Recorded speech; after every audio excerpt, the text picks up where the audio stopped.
Bismillah,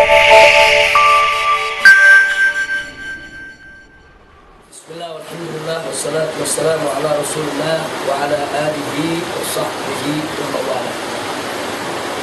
Satu kehormatan bagi saya pada kesempatan hari yang berbahagia ini boleh hadir tempat Syekh Hussein Al-Aqdas, di mana saya setiap ke Malaysia ini alhamdulillah selalu saya cari waktu untuk boleh mampir ke tempat ini.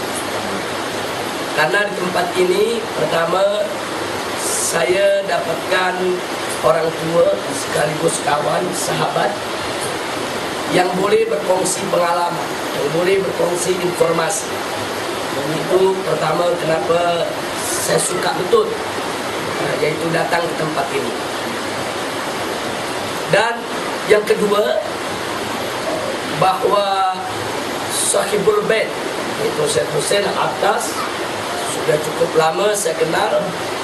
Satu sosok orang yang berfikiran bebas, orang yang berani menyatakan pendapat, orang yang tidak ingin terkungkung, terbelenggu dengan berbagai macam aturan-aturan yang bisa membungkam mulut setiap orang. Dan orang yang saya kenal selama ini, beliau selalu polos, tulus menyampaikan apa saja yang ada di pikirannya dalam rangka untuk menegakkan keadilan. Itu yang kedua. Yang ketiga, saya suka alam di sini.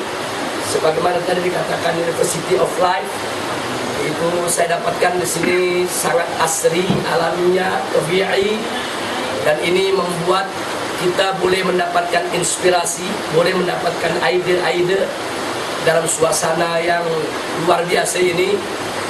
Itulah di antara tiga sebab kenapa saya suka ke tempat ini. Setiap datang ke Malaysia selalu saya cari waktu walaupun sekejap untuk boleh mampir di tempat ini. Dan alhamdulillah Syekh Hussein Al-Aqdas selalu membuka pintu, selalu mempersilahkan, tidak pernah menghalang-halangi siapapun untuk boleh datang ke tempat ini. Nah, alhamdulillah hari ini saya boleh datang ke Malaysia dan rencana bersilaturahmi, tapi ternyata di sini tak terduga ada acara, ada program macam ini. Tapi ini satu kesempatan, itu bagi saya untuk bisa berkenalan, bersilaturahmi, berkongsi pengalaman. Mudah-mudahan ini akan mampu untuk mempererat itu hubungan silaturahmi, persaudaraan di antara kita. Amin ya rabbal alamin. Selanjutnya yang mungkin boleh saya sampaikan pada kesempatan ini, saya di Indonesia banyak kenal blogger. Saya di Indonesia banyak kenal mereka-mereka yang boleh bermain di alam maya untuk menyampaikan aneka ragam pendapat. Di mana perlu saya tekankan di sini bahwa para blogger ini tergantung niat.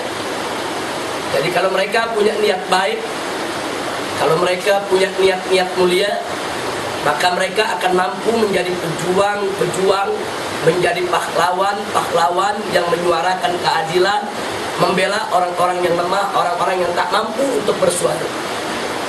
Tapi memang pada saat yang sama, kalau mereka tidak punya niat baik, kalau mereka tidak punya niat mulia, ini akan menjadi kontraproduktif. Jadi tidak menghasilkan hal yang positif, bahkan sebaliknya bisa menghasilkan hal yang negatif. Terus terang, di saya punya negeri Indonesia banyak rakyat melarat, rakyat sengsara, banyak rakyat yang terzalimi, banyak rakyat yang tidak mendapatkan keadilan, banyak rakyat jelata merata-rata di mana-mana. Itu memerlukan orang-orang yang mampu untuk menyuarakan suara mereka, tuntutan mereka, keinginan mereka yang mereka tak mampu untuk melakukan itu. Dan alhamdulillah ternyata saudara-saudara kita yang memang mereka berstatus sebagai blogger, melalui blog-blog yang mereka miliki, mereka mampu untuk menyalurkan aspirasi demi aspirasi yang diinginkan oleh rakyat, sampai akhirnya penguasa kerajaan mau dengar itu semua. Yang semula tak mau dengar, akhirnya mau dengar. Yang semula mereka sewenang-wenang berbuat aneka ragam kezaliman, akhirnya mereka menjadi lebih hati-hati untuk tidak mendalimi rakyat. Nah, maka itu apa yang tuan-tuan kerjakan di blogger ini sebetulnya luar biasa. Peran urgensinya, importansinya sangat-sangat penting. Hanya memang harus betul-betul disalurkan dengan niat yang baik, niat yang ikhlas, hanya untuk menegakkan kebenaran dan hanya untuk mencari ridho Allah Subhanahu wa ta'ala. Itu yang penting. Saya yakin para blogger dengan niat yang ikhlas hanya mencari ridho Allah, mereka akan mampu melakukan yang tak mampu dilakukan ulama. Mereka akan mampu melakukan yang tak mampu dilakukan tuan-tuan guru. Mereka akan mampu melakukan hal-hal yang justru tak mampu dilakukan oleh karangan cendekiawan, ilmuwan, kiai, tuan guru. Tapi itu tadi harus dengan niat yang ikhlas dan hanya mencari ridho Allah Subhanahu wa ta'ala. Jadi orang ingin berjihad ini bukan hanya dengan senjata. Orang ingin berjihad ini bukan hanya dengan peluru. Orang ingin berjihad ini boleh melalui tulisan, boleh lewat alam maya, boleh melalui suara-suara yang hak yang mereka boleh sampaikan, yaitu dengan penuh kebebasan dan dengan penuh keberanian. Sekali lagi saya ingin mengajak, mari kita ikhlaskan niat hanya untuk mencari ridha Allah. Kita bela orang-orang yang terzalimi, orang-orang yang tertindas, orang-orang yang tertekan, orang-orang yang memerlukan pembelaan dari kita semua. Semoga Allah Subhanahu wa ta'ala memberikan kemenangan kepada para pejuangnya. Amin ya rabbal alamin. Selanjutnya, mungkin sebelum saya akhiri, saya ingin menyampaikan dua hal. Yang pertama, sebagaimana amanat Nabi Muhammad sallallahu alaihi wasallam, unsur haqqa bil haqqi, yang artinya belalah yang benar dengan cara yang benar, belalah yang hak dengan cara yang hak, belalah keadilan itu dengan cara yang adil. Jadi jangan sampai ada di antara kita niat mulia, niat bagus membela yang hak, tapi caranya tidak mulia. Niat bagus, niat mulia untuk menegakkan keadilan, tapi caranya sendiri tak adil. Nah, ini tak boleh terjadi, karena itu tidak akan mendatangkan keberkahan dan tidak akan mendapatkan pertolongan dari Allah Subhanahu wa ta'ala. Jadi betul-betul membela yang hak dengan cara yang hak. Katakan yang benar itu benar, katakan yang salah itu salah. Karena terkadang kita melawan satu orang yang kita lawan ini karena kita benci, maka segala kebenaran yang dilakukannya tidak kita akui. Tapi sedikit kesalahan yang dia lakukan, itu semua kita blow up, kita jelekin habis-habisan. Nah, begitu juga sebaliknya, terkadang kita cinta sama seseorang, saking cintanya, kesalahan dia kita tutup mata. Nah, ini yang saya katakan tadi, inilah yang disebut tidak adil. Padahal Allah nyatakan di dalam Al-Quranul Karim, innallaha ya'muru bil adli.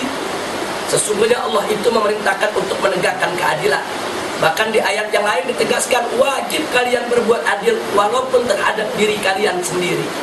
Jadi tidak peduli keadilan itu terhadap orang yang kita benci, kita harus adil.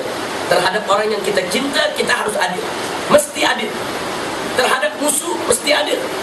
Terhadap kawan mesti adil, terhadap lawan juga mesti adil. Jadi itu yang disebut menegakkan keadilan. Dan lagi pula, kalau orang-orang yang menegakkan keadilan, dia tidak akan mencari untuk kepuasan hawa nafsunya, tapi dia hanya akan mencari ridha Allah Subhanahu wa ta'ala. Saya boleh berikan satu fakta sejarah sedikit, yaitu Sayyidina Ali ibn Abi Thalib radhiyallahu ta'ala anhu wa karamallahu wajhah. Di dalam suatu pertempuran, beliau bertanding duel melawan seorang kafir. Dengan penuh semangat, orang kafir ini ingin membunuh Sayyidina Ali. Sayyidina Ali juga bersemangat untuk menjatuhkan dan membunuhnya.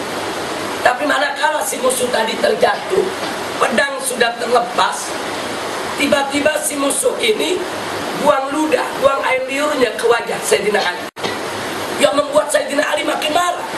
Tapi begitu Sayyidina Ali menghantamkan pedangnya untuk bunuh orang tadi, beliau istighfar dan beliau menahan diri.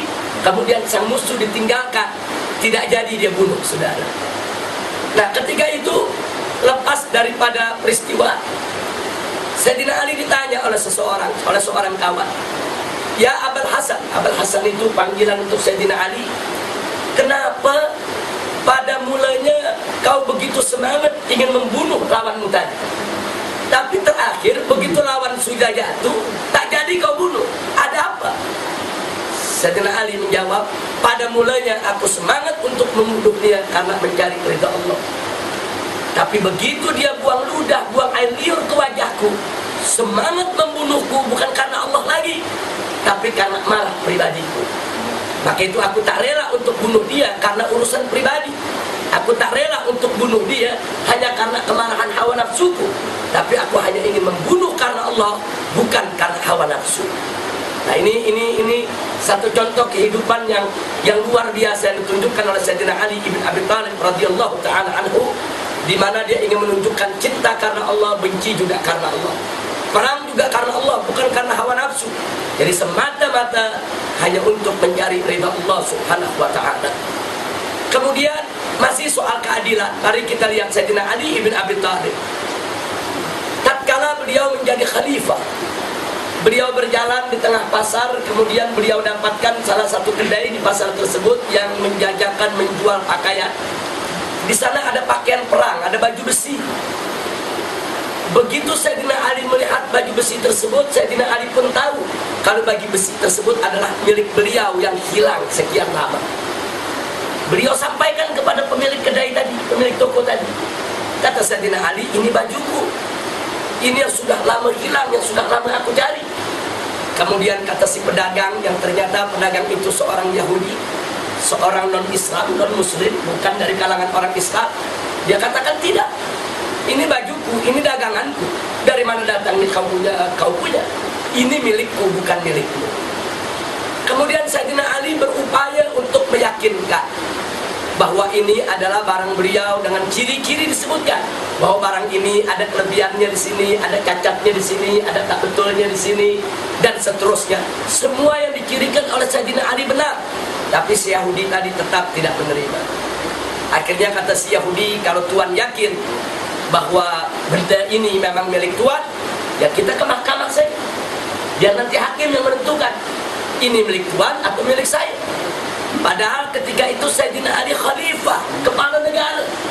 Beliau itu ketika itu adalah penguasa tertinggi di negara.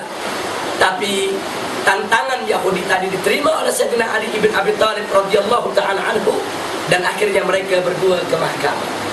Singkat cerita, di mahkamah hakim bertanya kepada Sayyidina Ali, ya Ali, padahal hakim ini yang angkat Sayyidina Ali. Sayyidina Ali khalifah, hakim ini pegawai daripada kerajaan, dan hakim ini pun diangkat oleh Sayyidina Ali. Tapi ini merupakan mahkamah Islam yang di dalamnya harus ditegakkan, mesti ditegakkan keadilan. Tak peduli yang berperkara itu khalifah atau bukan khalifah, tak peduli yang berperkara itu orang besar atau orang kecil, semua di mata mahkamah sama. Tak peduli dia Islam atau bukan Islam, semua berhak untuk mendapatkan keadilan. Singkat cerita, hakim bertanya kepada Sayyidina Ali, ya Ali, kau katakan ini kau punya benda, kau milikmu. Coba buktikan, apa kau punya saksi yang boleh memberikan persaksian bahwa benda ini kau punya. Akhirnya Sayyidina Ali mengajukan dua putranya, Sayyidina Hasan dan Sayyidina Husain. Kata Sayyidina Ali, kedua putraku ini tahu betul kalau ini benda aku punya. Begitu Sayyidina Ali mengajukan dua orang saksi dari putranya sendiri, anak kandungnya sendiri, kedua saksi tadi ditolak oleh mahkamah. Kata hakim, tidak, saksi harus kau cari dari orang luar, saksi harus kau cari bukan dari putramu, saksi harus kau cari dari orang yang independen, yang tidak ada sangkut paut dengan kau punya diri dan kau punya kepentingan. Akhirnya kesaksian itu ditolak, dan mahkamah memutuskan bahwa baju tadi milik Yahudi, bukan milik Sayyidina Ali. Orang Yahudi tadi terkejut. Dia tak pernah duga, dia tak pernah sangka melawan kepala negara yang beragama Islam di mahkamah yang hakimnya diangkat oleh si kepala negara. Dia bisa menang, dia boleh menang. Semula dia berpikir dia tidak akan menang, mana mungkin menang melawan Sayyidina Ali, melawan khalifah, melawan mahkamah yang beragama Islam. Dia agamanya bukan Islam. Udah begitu hakimnya diangkat oleh Sayyidina Ali. Dia berpikir, saya seorang Yahudi tak mungkin menang, saya seorang Yahudi tak mungkin boleh dapat kejayaan dalam pengadilan yang semuanya serba Islam. Tapi ternyata si Yahudi mendapatkan kemenangannya. Nah, ini membuat dia terharu dengan sistem tersebut. Begitu selesai pengadilan, Sayyidina Ali keluar dari mahkamah menerima putusan, dikejar oleh Yahudi tadi. Begitu dikejar, tuan sebentar, kau jangan pergi dulu. Kata Sayyidina Ali, ada apa? Putusan mahkamah sudah jelas. Itu barang kau punya, bukan aku punya. Apa kata dia? Aku berani bersumpah, tuan, ini barang sebetulnya kau punya, bukan aku punya. Baru dia ngaku, sudah. Ini barang sebetulnya kau punya, bukan aku punya. Semula aku ingin memiliki barang ini, tapi begitu aku lihat betapa kau tegakkan keadilan, mahkamah menegakkan keadilan, hakim menegakkan keadilan, aku tersentuh. Aku tak boleh untuk memiliki benda ini dengan cara semacam ini. Nah, inilah pentingnya penegakan keadilan dalam kehidupan kita. Jadi apapun agama orang, apapun etnisnya, suku bangsanya, keadilan ini untuk semua, justice for all. Keadilan itu untuk semua orang, muslim, non-muslim, apapun etnisnya, wajib untuk diberikan keadilan. Nah, itu yang ingin saya sampaikan daripada pentingnya penegakan keadilan. Saya pikir blogger itu punya kesempatan yang luar biasa untuk menegakkan keadilan. Keadilan untuk orang kecil, keadilan untuk orang tertindas, apapun agamanya, apapun etniknya. Karena saat ini kita lihat di dunia mana-mana tempat, banyak orang-orang yang tidak adil, banyak negeri-negeri yang tidak adil, banyak pemerintah yang tidak adil. Nah, tapi satu, saya punya amanat, tegakkan keadilan dengan keadilan. Walaupun kita benci, kita lawan seorang musuh, tapi jangan sekali-sekali kita fitnah dia.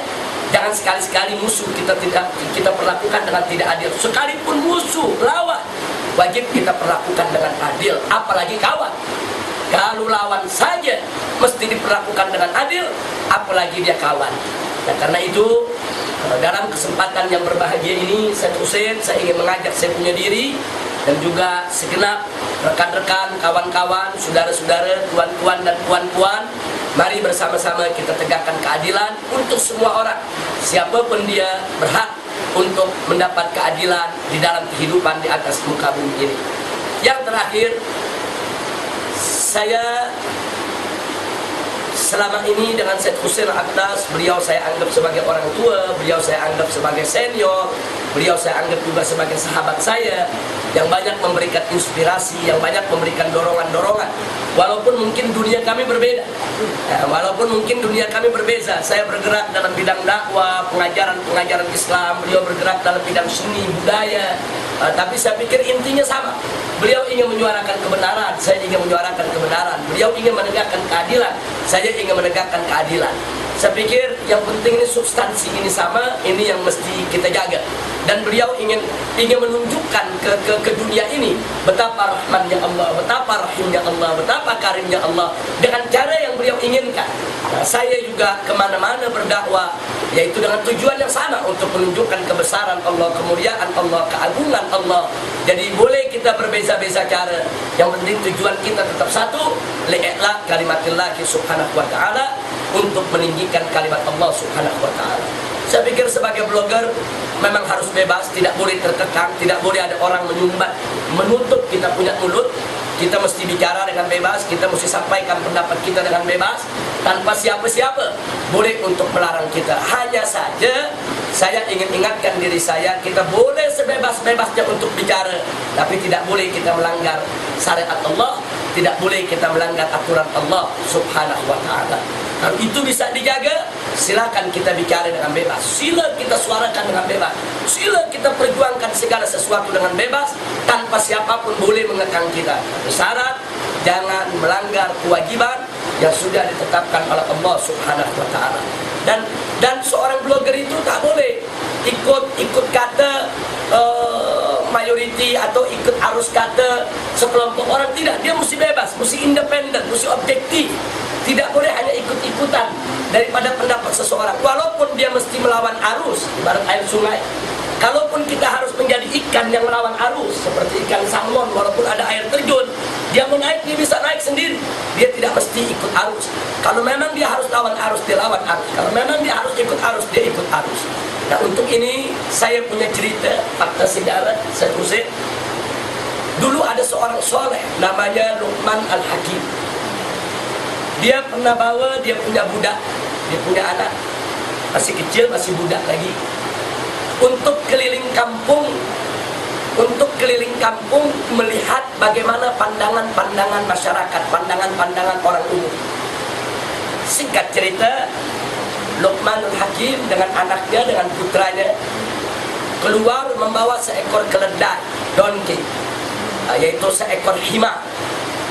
Begitu membawa seekor himar, sang ayah mengatakan kepada sang anak, "Nak, sila kau naik di atas punggung keledai ini, biar ayah yang menuntunnya." Dituntunlah keledai itu. Begitu mereka berjalan, bertemu dengan sekelompok orang. Apa kata orang-orang itu? Ini anak tidak tahu diri.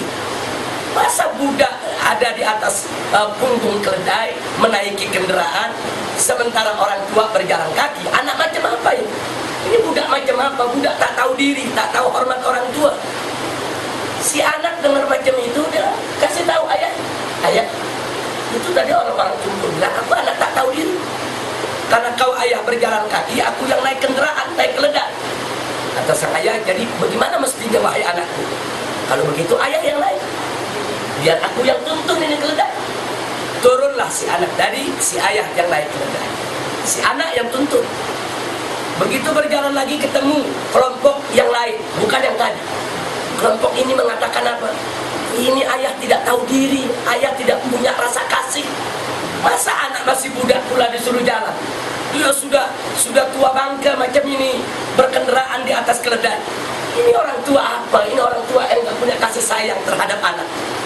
Si anak dengan ayah, "Kali ini kau yang dibilang tak tahu diri.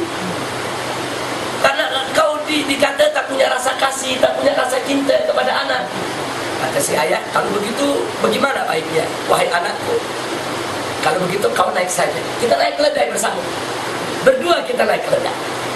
Dua-dua naik keledai, naik donkey, naik himar." Begitu berjalan keliling kampung, ketemu lagi sekelompok orang. Apa kata orang-orang ini?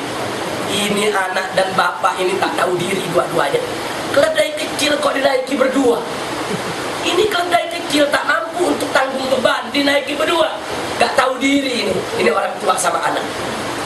Begitu anak ini dengar ayah, kata mereka, "Kita tidak tahu diri. Masa keledai kecil kita naikin berdua?" Akhirnya kata ayahnya, "Kalau begitu kita turun berdua. Tahu dasar. Tidak perlu ada yang naik keledai. Jalan dia berdua, keledai dituntut." Kali ini tak ada yang naik keledai. Begitu ketemu satu kelompok orang, apa kata kelompok orang tadi, saudara? Kata kelompok yang ini kali ini anak dan bapak tidak tahu bersyukur. Allah sudah berikan kendaraan, Allah sudah berikan keledai, tapi tak mau dimanfaatkan. Dituntun macam ini tak tahu bersyukur ini anak dan orang tua ini. Si anak bingung, "Ayah, kita naik salah, kita tak naik salah, naik sendiri salah, naik berdua salah. Kau yang naik salah, aku yang naik salah. Mesti bagaimana ayah?" Kata si ayah, "Ada satu lagi yang belum kita lakukan. Keledai ini kita gendong saja bersama. Keledai ini kita gendong bersama, itu yang belum kita lakukan." Nah akhirnya si anak kata, "Ayah, kalau keledai ini kita gendong, nanti orang akan bilang kita gila. Masa keledai digendong bukan dikendarai?" Sang ayah tersenyum. Apa kata sang ayah kepada anak? "Nah, begitulah kalau kita hidup ingin mengikuti kata orang. Begitulah kita hidup kalau ingin hanya mengikuti kata orang sana, kata orang sini. Jangan. Kau kalau hidup harus punya prinsip. Kau kalau hidup itu harus punya pedoman, pegangan. Jangan ikut-ikutan orang.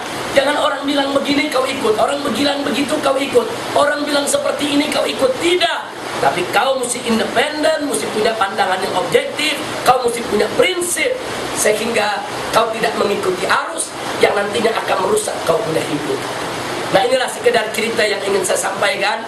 Dalam arti kata, yuk mari di dalam menegakkan keadilan kita mesti punya sikap. Jangan hanya mengikuti arus. Walaupun suatu ketika kita harus lawan arus, kita lawan arus itu. Memang melawan arus itu penuh resiko. Memang melawan arus itu berat. Memang melawan arus itu macam mana yang dikatakan tadi oleh Syed Hussein, terkadang membuat kita harus jadi bantuan. Nah, memang melawan arus itu luar biasa resikonya. Tapi dengan niat yang ikhlas, mencari ridha Allah, dengan cara yang benar, insya Allah semua itu akan mendatangkan keberkahan bagi kehidupan kita. Nah itu saja yang boleh saya sampaikan. Saya Hussein Abdas. Saya ucap terima kasih banyak atas waktu yang diberikan. Terima kasih kepada tuan-tuan dan puan-puan yang telah ikut hadir di tempat ini. Saya doakan mudah-mudahan semoga kehadiran para blogger dan seluruh tamu undangan di University of Life ini akan boleh mendapatkan manfaat-manfaat untuk perjuangan ke depan. Dan semoga Anda semua senantiasa diridhoi oleh Allah Subhanahu wa taala dan berguna bagi bangsa, bagi negara, bagi umat, bagi masyarakat, dan berguna bagi semua orang sehingga kita hidup manfaat baik di dunia maupun di akhirat. Itu saja. Terima kasih atas segala perhatian. Saya mohon maaf atas segala kekurangannya. Hadaniyallah wa iyyakum ila siratikal mustaqim. Wassalamualaikum warahmatullahi wabarakatuh.